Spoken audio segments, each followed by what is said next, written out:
So the first thing we're going to do with this 13-inch iPad Pro, which you can see is cracked very, very badly, is use a heat gun to pull the screen off.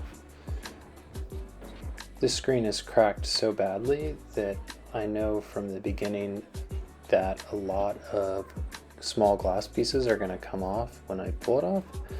So to try and reduce that amount of shattered glass that's going to fly up into the air, I'm going to go ahead and just attach some strips of Gorilla Tape to the areas of the screen that are cracked the worst, and that will kind of hold the glass shards in place as we go through the removal process.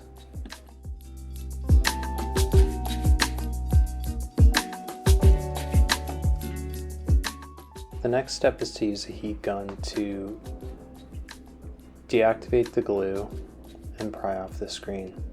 With a really cracked screen like this, it takes a very long time and lots of patience. So just be patient with yourself, hold the gun in place, and slowly pry up the screen. You can see I have some guitar picks on the corners where I pried up the screen and preserved the lift with a guitar pick as a wedge device.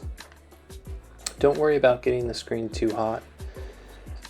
It can take a lot of heat as long as you just keep that focused right on the edge of the screen, right where it's glued down. Good luck with this step and just be patient. I put on noise canceling headphones and listen to calming music while I do this. Of course, you want to be wearing safety glasses because you don't want any of these tiny glass shards that could fly up in the air to end up in your eye.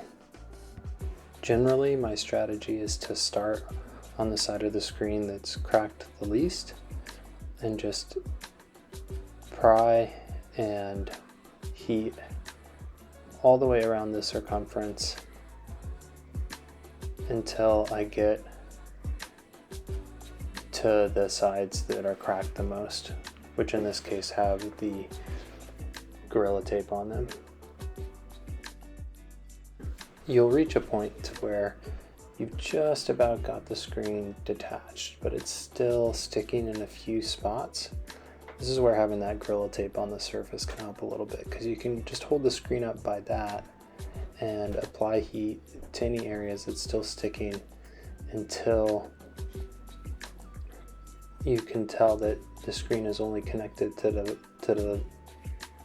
the device by the ribbon cables for the front-facing camera and the digitizer. There's two sets of ribbon cables, one on the top of the device and one on the bottom of the device. The ones on the top of the device are shorter and need to be unscrewed first. So you can see us getting to there at this stage, and I can lift the back part of the iPad up higher because the ribbon cable is longer, and then the front part of the device I can only lift so much because the ribbon cable is so short. Both ribbon cables will come off with a tiny Phillips head screwdriver, and you'll see that in the next clip right coming up here. Come on. Alright, so from the top of the iPad on the inside, we'll unscrew two Phillips head screws, and I'll put them on a magnetic mat so that I don't lose them. And these are the hardest ones to get off. And actually on the install, I typically only can get one screw back in. And this is just the top cover plate that holds that ribbon cable on.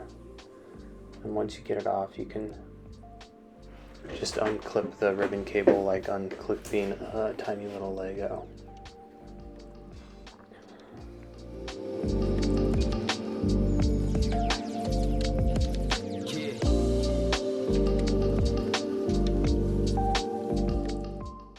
Okay, now that we got that second Phillips head screw out, we can use our little tweezers and pull off the top metal cover, put that on the magnetic mat as well.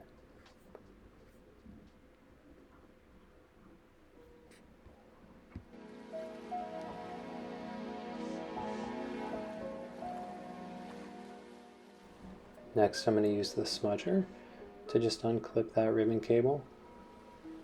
And I always take my noise canceling headphone off when I do this so that I can hear the click. You can also use a fingernail if your fingernails are good quality. Now we're going to work on removing the cover plate for the second set of ribbon cables, which is on the bottom part of the device by the speakers. Just place those on our mat one at a time. These are easier to get off because you can lift the whole screen up on its side and slowly remove the screws one by one. There's 5 screws in this assembly, and you can quite easily see that 4 of them are longer than one of them, and just pay attention to the one that's longer so that when you reassemble the device you can get all the screws in the right spot. And if you forget, it's not a big deal. You'll just notice that one screw might not fit, and that's the one that needs to be the long screw. So just unscrew everything and put it back in until you're done. Just for fun, I went ahead and took the screws off the metal plate holding the digitizer clips on the old screen. And that's important because you're going to unclip those and attach them to the new screen. So the new screen doesn't come with its own set of ribbon cables. Don't forget this step so that you can reuse the original set of ribbon cables on the new screen.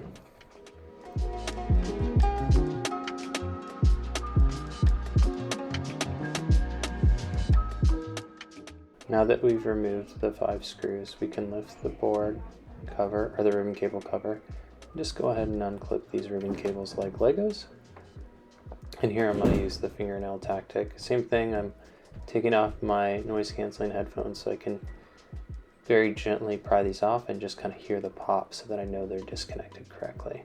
Now I can remove old screen completely. Next step, I placed old screen on top of new screen, and I'm going to pop off the ribbon cable connectors like Legos after I detach the little metal bracket that holds those on even more securely. So those guys are off, and we're ready to attach them to the new screen. Attaching the ribbon cables to the new screen can be a little tricky.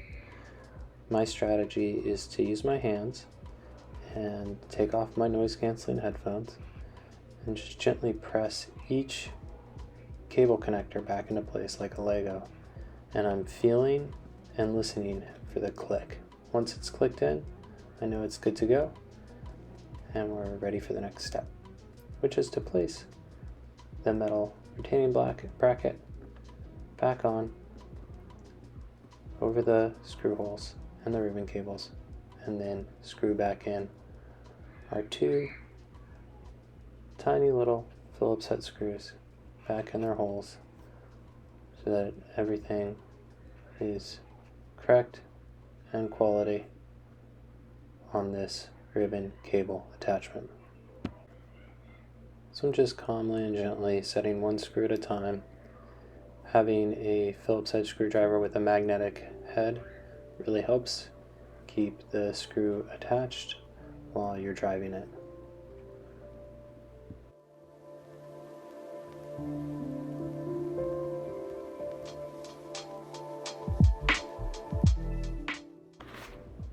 This next step can be a little tricky. You want to be delicate and apply heat as needed to cause the glue to stop sticking.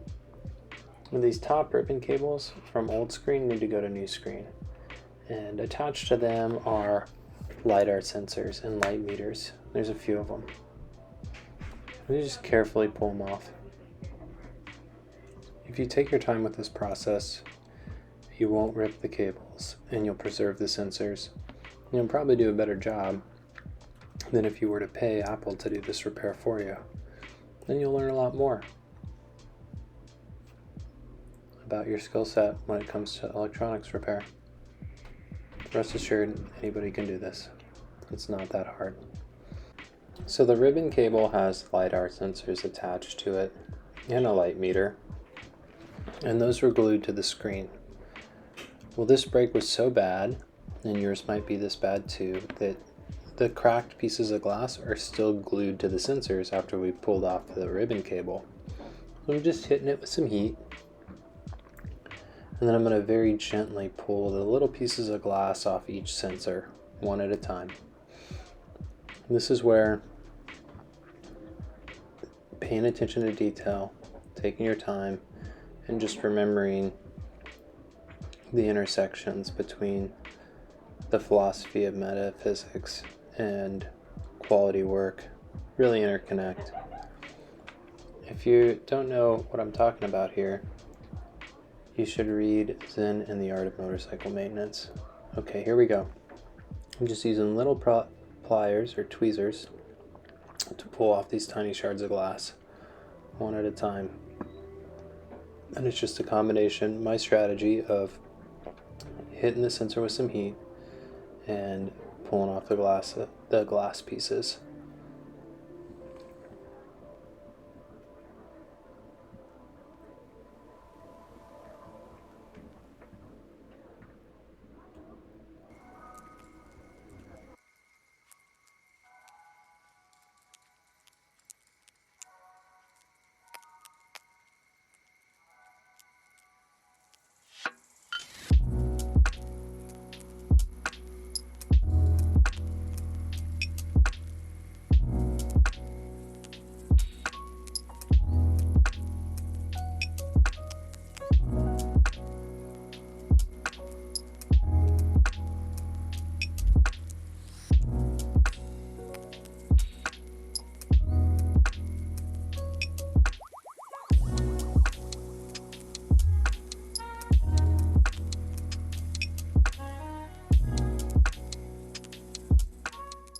So I'm going to go ahead and repeat what I did with the first sensor on every single one of them, and just very delicately clean off all the glue and all the broken glass, one at a time, so that this ribbon cable is perfectly refurbished and ready to go on its new screen.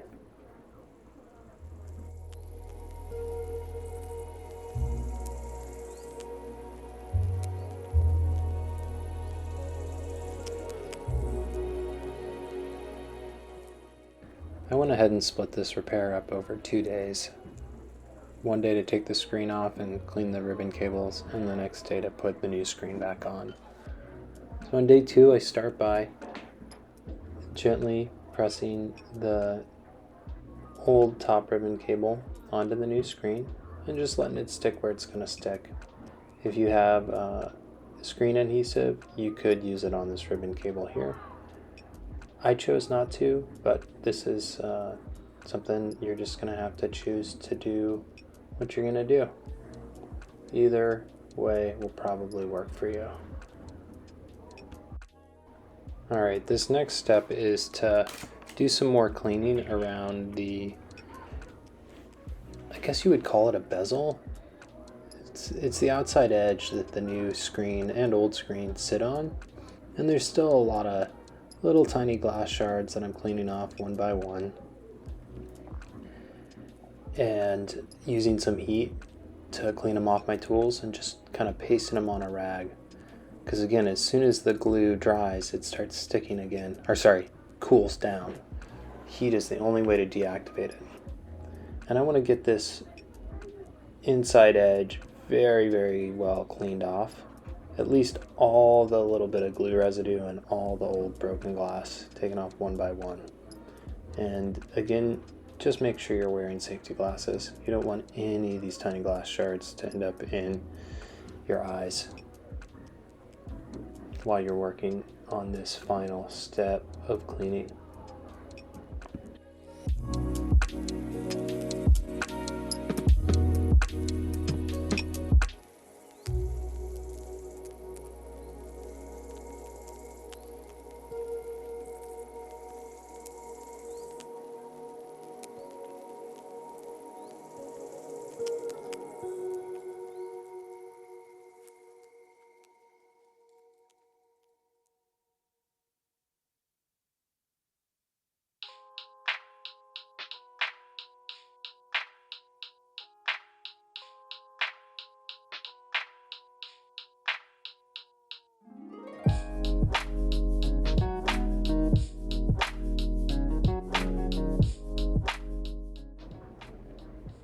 So I'm just working my way around the perimeter of the device and I'm almost done. If you find this video useful, I don't need to make any money off of it, but please donate to organizations that are fighting for the right to repair electronics in the United States or any other country where that's an issue. $5 or $10 or $500, as much as you can afford to an organization like that, could really make a big difference in getting laws passed that require companies to allow people to access the materials they need to repair their own devices.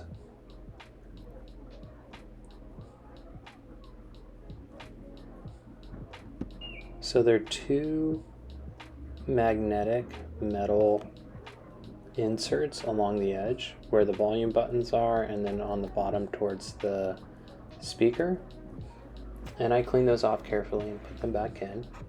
And after that, I'm gonna go ahead and use some of my screen glue tape adhesive, and I only stick it on one side first, and I wait until I'm ready to peel off the top side before finally gluing the screen on. And I know I'm ready after I've attached the new screen and tested it out and made sure it works. Only then will I take off the top part of the adhesive tape and fully glue the new screen back on. I'm just going along the perimeter, adding strips as I go. Okay, we're getting closer to completion on this screen replacement job. At this step, we go ahead and set on the new screen. I'm going to go ahead and clip in the ribbon cables to the motherboard on the bottom of the iPad first. And then I'm going to do the same thing on the top. I'm going to clip these in. I'm not going to screw down the keeper plates yet.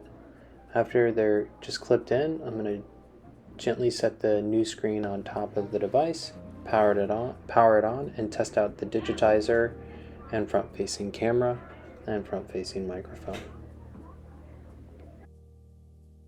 There are 4 ribbon cables on the bottom part of the iPad, and just take your time getting them all connected to the motherboard correctly.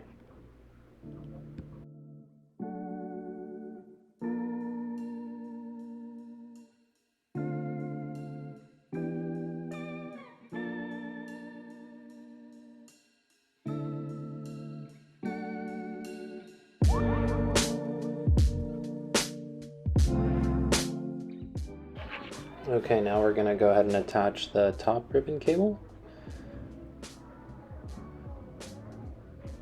to the top part of the motherboard. This is the moment of truth, powering on the device and seeing if it works. We got an apple and we have a login screen. We'll go ahead and enter this passcode and test out the digitizer. So I went ahead and opened up a drawing program called Notes and tested out the digitizer really well, made sure it accepted user input. And then next I open up the camera app, peel off the screen protector and test that out. It looks good. Do a little test of the video. And everything's looking perfect. Alright, so I've taken new screen off one more time so that I can peel off the other side of the screen tape.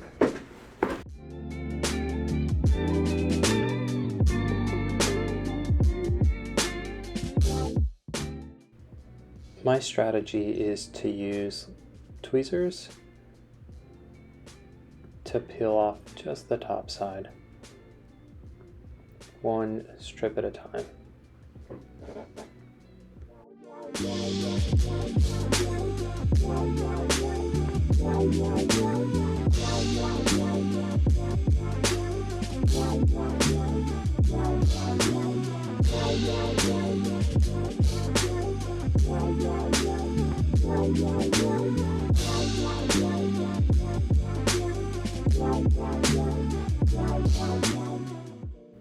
Once again, we are going to reattach the ribbon cables to the motherboard on the back side of the device, and this time we're going to screw the top plate that holds them firmly in place back on.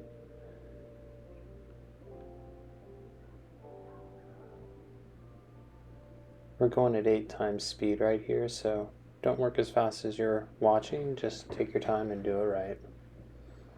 Clip these guys in just like Legos.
Okay, we're left with just our front ribbon cable.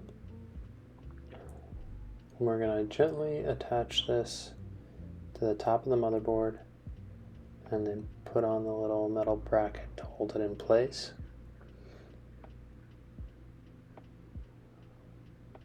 This is a little bit of a challenging one because you have a very small amount of room to work. Use some tweezers to set the top metal plate in place, and then grab our screwdriver and the last of our screws and screw this guy back in nice and gently, starting with the screw hole closest to the outside edge of the device. You're going to have the most room there. Now if you can get this second screw in, good for you. I tried, couldn't get it in, and just decided to not put it in and reassemble the device. Last step is to put the new screen on for the last time, fully glued. So I just gently set it into place and apply pressure onto it so it just nests right into the concavity of the edges, and it's perfectly flush. So we'll go ahead and boot this guy up, charge it up, and return it to the user. Very exciting to finish another one of these very laborious repairs. It's something you can do right now. Price for parts is about $250, which is a solid $500 cheaper than it costs you to have Apple do this repair for you. And chances are you can do it better than they can and learn a lot about yourself and your device. Good luck out there.